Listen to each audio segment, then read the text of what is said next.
Level ka pa ni Zian tsaka ni Enchong. Sa husay ng cast, sino ka talaga na-amuse na talagang pagka-eksena mo, Jason? All of them. Wow. All of them. Without batting an eyelash, all of them. Amazing, mind-boggling. Thank you. Okay, go A. Yes, we have a question from Tita Len. Yes, I love Tita Len. Parang napapansin ko kasi, parang may trend sa ABS-C na mag-touch on stories na yung mga recent trend in science, no? Dahil dun sa Lorenzo's time, it was progeria. Progeria, yes. Yeah, dito naman yung surrogacy. What's this? Yung parang test tube baby ba siya? O what do you call that? Na ano? Si Direct Don would be the best person to answer that. Yung surrogacy po is si Janice kasi rito sa si Ariel Rivera, parang incapable sila na magkaanak. So, pagkatapos, kailangan lang nila po yung this different from in vitro kasi in vitro yung sa lalaki itina-transfer dun sa babae. Ang surrogacy po is yung genetic makeup ng bata, yung pinaka genes ni Ariel at saka ni Janice ililipat mismo doon sa kay Cherry Pie. Mix na yon direct. Oo, mix na. And this is parang alak lang mix. So you actually have two mothers. The one who gives life genetically and the one who conceives. Wow, which is parang pinapahiram yung womb, no? Yeah, parang pinapahiram yung ano. I think historically we have Sarah Jessica Parker who gave birth through a surrogate mother. Is that on record? Yeah, Sarah it's on Jessica record. Parker. So ayaw niya kasing masira pagka-sexy niya because she's doing Sex in the City at that time. So they hired a surrogate mother. So yung kay Matthew Broderick na sperm cell sa kay egg cell ni Sarah Jessica Parker itinransfer doon sa surrogate mother. Hindi na sinabi kung sino. Yun po yung ano. Kaya may dialogue po si Miss Pai na pinahiram ko lang ang matris ko.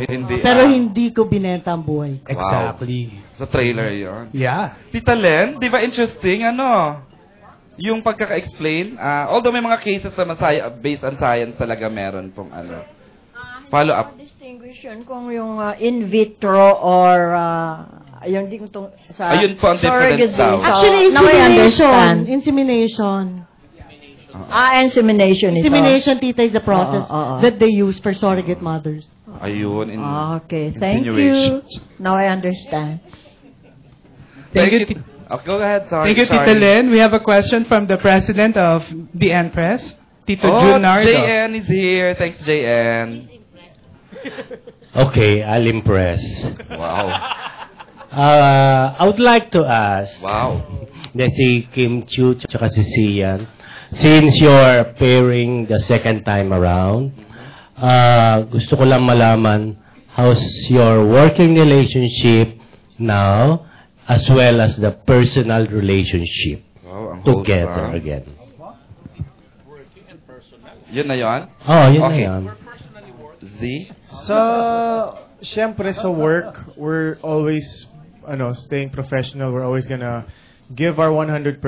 And yun nga, yung palagi kong kinukwento sa inyo, nung pinakauna ko nakatrabaho si Kim, talagang kinakabahan ako because I started from yung Binondo Girl nga po, which was 1 year na ba ko yung EJ yung Binondo Girl? Parang 1 year, and I was just starting lang pa lang po talaga ako, and si Kim Chiu was Kim Chiu already, so talagang kinakabahan ako. And even up to now, nung nagka-eksena ulit kami after a long time, kinakabahan pa rin ako, pero ngayon it's starting to nagiging medyo na rin, nagkakaroon na rin ng flow, nagkakaroon na rin ng confidence.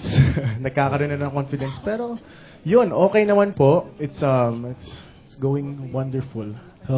What about the personal relationship? Sa personal side naman po,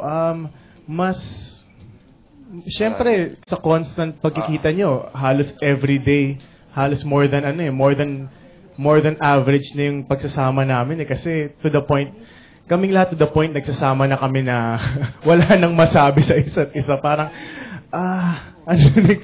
na. So, mas nakikilala namin ang isa't isa. Si Kim, Ako po, working, Nung second time. ito na yung pangalawang beses namin na magkatrabaho ni Sian. Actually, hindi naman dalawang beses, pero Pang-apat. naka may only hope kami. Okay. Minsan lang kita ibigin. Ay, oo nga. Yes. Kami yung young, doon. My only hope. May only hope. Pero ngayon lang ka na chismis, di ba? Hindi na. Talaga. Ito lang yung matagal, yung pangalawang matagal naming nagsama na as a love team, kaming dalawa. And syempre nung una, nagkakahiyaan, nagkakapaan, parang imo-motivate ka pa ni Direk na, uy, ganito gawin nyo, tanggalin nyo yung hiya nyo. Kasi paano ka acting na parang, kung hindi nyo naman masyadong kilala yung isa't isa. So ngayon, kilala na namin yung isa't isa and hindi na masyadong nagkakahiyaan. Tsaka, yun, nagiging close na rin Mas kami. malalim na ngayon kumpara a year or two ago. Parang mas kilala ko So, na. payag ka ng kissing scene agad, hindi ka na mahihila. Dati, meron na kaming kissing scene sa Binondo, girl. Correct. Nailang ka ba noon? Hindi. Oo naman po, Ayaw nagpabawas ni tao. Kim. Ayaw ni Kim. Sabi, ayaw kita halikan. Uy, okay ka talaga. So, dito mas matindi ba ang inyong Hindi, wala, love team? wala pa po sa... Wala pa. Hindi pa po Sa kwento. napupunta doon yung kwento. So, yung personal namang personal relationship nyo naman, Hindi pa, kasali na po yun. Hindi na rin. kasama na ba? Pati pato panabla na raw Oo, yan. okay na. Todo na ba Todo yung na, oo. ano nyo? Ano na po, yun, mas close naman kami ngayon and mas hindi na po kami nagkakahiyaan and mas marami na po kaming alam sa isa't isa. Wow, What we sarap see na. is what we get. Ganun ba Ganun yun? na nga po. Ay, maamin talaga Putting yun. words talaga si Tito JN ng ano. Si Enchong naman. So, Enchong, hindi ba threat si Ian sa acting career mo dito? Kuya JN, bago sagutin yes. ni Enchong, I'd like to welcome, we'd like to call in, of course, she made it. Maha Salvador, ayan. Yes. Mana talaga yung tumatakbo. Oh, Good afternoon sabi. po. Pasensya na po, naipit kasi sa embassy, tapos inulan pa. Pasensya na Diba? po. Wow. Sorry po, direct doon. I'm so sorry. Apologetic. Pasensya na po. Bati ka muna. Hello po, good afternoon at welcome po sa Grand Press ko ng Ina Kapatid Anak. At thank you Lord, nakarating ako. Dami nyo kasi nag-embassy kanina, no? Opo, tsaka inabutan ng ulan kaya traffic. Okay. Dito mas malapit yung bahay niya dito. Okay, sasagutin na. Sorry. Ikaw tayo, ama. Tay ha? Sorry na nga eh. Malapit na naman birthday niya, so give it to her. Next Friday, birthday na niya. This Friday. Happy This birthday! Friday, October 5. Happy birthday. Thank you. Ayan, patawad na yan. Okay na. Give Saan unit ka sa Friday? But, ayun, Kasi, sasagutin ni si Enchong. Enchong na Chong, borrow ng mic match. threat ba sa'yo si Sian Lim? Enchong. Malaking threat si Sian. Hindi kasi nung ginagawa namin yung reunion, tahimik lang yan. Tapos nagsusearch siya ng video, di ba? Nagsusearch siya ng video sa Avengers. Tapos sabi ko, anong ginagawa mo? Wala, tinitingnan ko lang. Eh, yung sunod namin kukunan, yun na yung Avengers na scene, yung gagawin niya na si Hulk. Sabi ko, kaya mo tiningnan kasi gusto niya maiarte ng ayos dun sa eksena.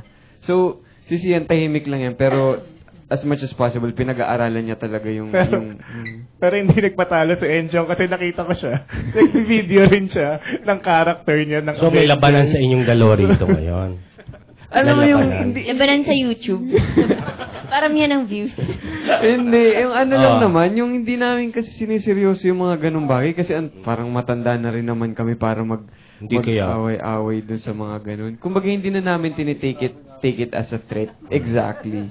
Siguro lack of word for it. It's really not a threat.